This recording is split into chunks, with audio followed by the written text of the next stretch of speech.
I was walking up Kensington High Street one morning and my mobile rang, and it was my wife, and she said, "It's Yvette." I thought, oh no, it's had a heart attack or something. Well, it hadn't, because that's when I heard the crowing.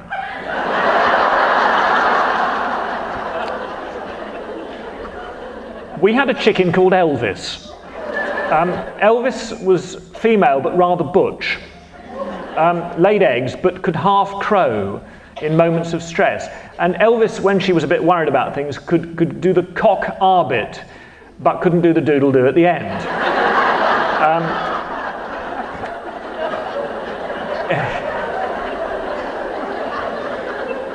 I'm sorry. Yvette had no such inhibitions. It was a full-on, Bosh, give it some of that cock-a-doodle-doo. So it was back to the vet with Yvette. This is a very tasteful image, but I took the vet back to the vet, you know what I mean, the chicken. Got the chicken out of the box. The chicken is facing me. The vet said, hold the chicken. She then produced the sort of thing you would use to peer into a child's ear with about 40 years ago, and inserted it into the other end of the chicken, who tensed slightly. Now, I can't see the vet's head because the chicken is in the way, but I can see the shoulders and the white coat, and they're jiggling up and down because she's laughing so much. And from the depths of the chicken came this rather muffled voice. And she said, "Put it this way. There's a bit of both in there.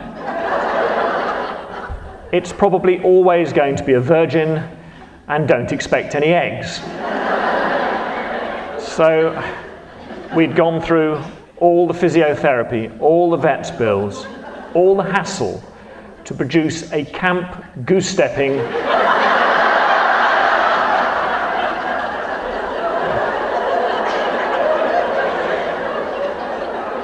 he-she chicken that fired blanks.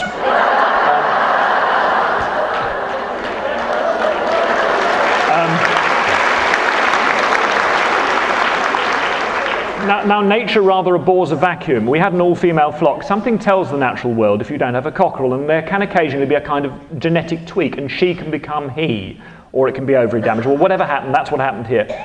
Whether Yvette, we tried to change the name, but the name stuck. Whether Yvette the cockerel could have sired any chicks, we never found out.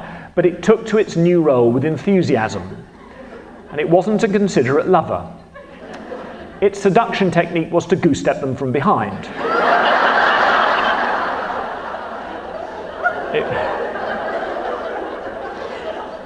It was like watching a tank run over a Mini. And its favourite was Elvis, who became so stressed she hid in the corner of the henhouse and suffered partial feather loss. So she looked like a two-legged semi-plucked porcupine. We thought, well, we can't be doing with this. So we arranged to trade this bird in for a smaller and more malleable cockerel, a big open plan farm near where we lived. So we took Yvette off to its new home, got it out of the cardboard box, and off it goose-stepped with a liverish glint in its eye. And this woman said, "He's walking in a funny way." We said, "So it is."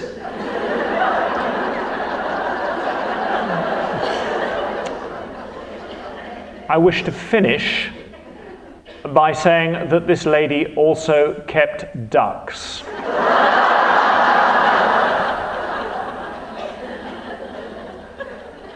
You're ahead of me again, aren't you? It wasn't the most discerning bird in the world, so it's just as well that they lived on an island